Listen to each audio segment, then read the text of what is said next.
자, 오늘 좀 특별한 이야기를 해볼까 하는데요. 마치 소설처럼 시작해서 정신을 차리고 보면 섬뜩한 현실을 마주하게 되는 그런 미래전쟁 시나리오 속으로 한번 깊이 들어가 보려고 합니다. 과연 허구와 현실의 경계가 어디까지 흐릿해질 수 있는지 지금부터 함께 보시죠. 지금부터 제가 말씀드리는 걸 긴급 속보라고 생각하고 한번 들어보세요. 때는 2026년 2월 28일. 이란 상공에 짙은 전운이 들이우고 중동 전체가 그야말로 일촉즉발의 상황에 놓입니다. 전 세계 모든 언론과 정보기관의 눈이 바로 이 순간 페르시아만으로 향하고 있습니다. 전쟁은 정말 한순간에 시작됐습니다. 오전 9시 45분, 장대한 분노, 포효하는 사자. 이름만 들어도 무시무시하죠. 이 작전명으로 미국과 이스라엘의 합동 공습이 시작됩니다. 그리고 불과 몇 시간 뒤 최고 지도자 하메네이의 관저가 피격됐다는 충격적인 뉴스가 전 세계로 타전되죠. 당연히 이란은 즉각 보복에 나섰고요. 페르시아만은 순식간에 불바다가 됩니다. 그리고 그날 자정이 되기 바로 직전 이스라엘은 국가 비상사태를 선포합니다. 단 하루 만에 벌어진 일입니다. 여기 보이는 이 숫자들, 이건 그냥 통계가 아니에요. 수많은 사람들의 비극이죠. 이란 측 군인 사망자만 1000명이 넘고 무고한 민간인 사상자도 1000명을 훌쩍 넘습니다. 전쟁이란 게 얼마나 끔찍한 건지 이 차가운 숫자들이 너무나도 명확하게 보여주고 있죠. 그런데 말이죠. 지금까지 제가 말씀드린 이 모든 것 사실이 아닙니다. 2026년 이란 전쟁은 아직 일어나지 않았습니다. 이건 그냥 누군가가 온라인 백과사전에 너무나도 정교하게 만들어 올린 가짜 시나리오일 뿐이에요. 아니 근데 이상하지 않아요? 왜 이 가짜 이야기가 마치 내일 당장이라도 일어날 것처럼 이렇게 생생하게 다가오는 걸까요? 바로 이 질문. 이게 오늘 우리가 파헤쳐볼 이야기의 핵심입니다. 그 답을 찾으려면요, 시간을 아주 오래전으로 거슬러 올라가야 합니다. 무려 30년 전, 1996년으로요. 당시 전 세계는 냉전이 끝났다, 이제 역사는 끝났다 이러면서 평화로운 분위기에 젖어 있었거든요. 근데 바로 그때 쥐정학 분석가 조지 프리드먼이라는 사람이 전혀 다른 예언을 내놓습니다. 21세기는 거대한 전쟁의 시대가 될 것이다. 정말 섬뜩한 경고였죠. 자, 그래서 지금부터는 이 30년 묵은 예측이 우리가 방금 본 가상전쟁 시나리오랑 얼마나 소름 돋게 맞아떨어지는지 한번 제대로 뜯어보겠습니다.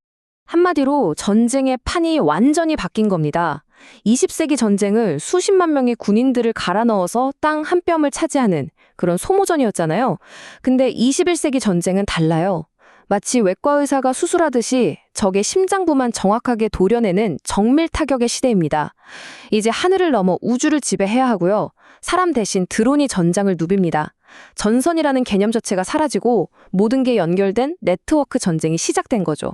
이 모든 변화의 핵심, 그 중심에는 바로 이 정밀 유도 무기가 있습니다.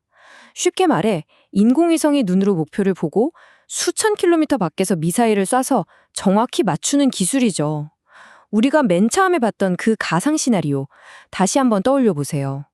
수만 대군을 보내는 대신에 단 한 발로 최고 지도자를 제거하려고 했잖아요. 바로 그 장면이 프리드먼이 30년 전에 이미 내다봤던 21세기 전쟁의 모습인 겁니다. 프리드먼은 이렇게 말해요. 진짜 전쟁터는 이제 땅이나 바다가 아니라고.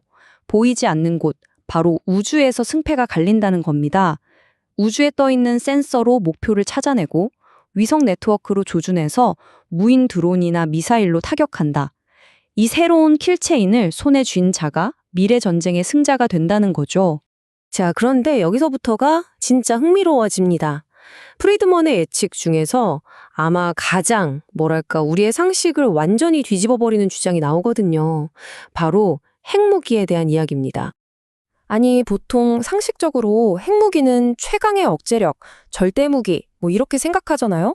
그런데 왜 이게 전쟁을 막아주지 못한다고 예측했을까요?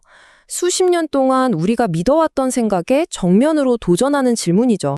프리드먼의 대답은요, 정말이지 충격적일 정도로 간단합니다. 지난 80년 동안 왜 핵무기를 안 썼냐고요?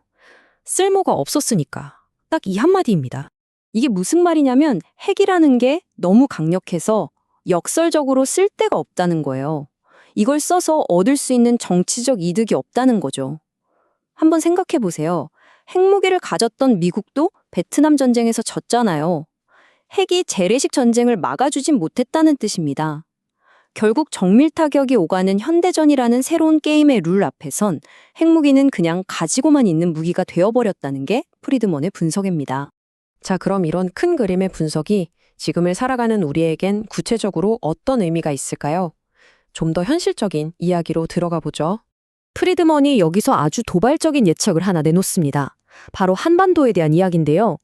멀리서도 정확하게 타격할 수 있는 무인 정밀 무기가 계속 발전하면 굳이 다른 나라에 대규모 지상군을 주둔시킬 필요성이 점점 줄어든다는 겁니다. 바로 이런 맥락에서 주한미군의 존재가 과거만큼 중요하지 않은 문제가 될 수도 있다고 이야기합니다. 결국 군사력을 보는 관점 자체가 완전히 달라져야 한다는 겁니다. 예전엔 병력 수가 깡패라는 말이 있었죠. 군인이 몇 명이냐가 국력이었어요. 하지만 이젠 아닙니다. 얼마나 많은 정밀 무기를 가지고 있느냐, 그리고 저 보이지 않는 우주 공간을 얼마나 장악하고 있느냐. 이게 바로 한 나라의 진짜 군사력을 보여주는 새로운 잣대가 되고 있다는 거죠. 30년 전의 낡은 책에서 나온 예측이 지금 우리 눈앞에서 소름 돋게 현실이 되어가고 있습니다. 전쟁의 룰이 그 근본부터 바뀌고 있는 거죠.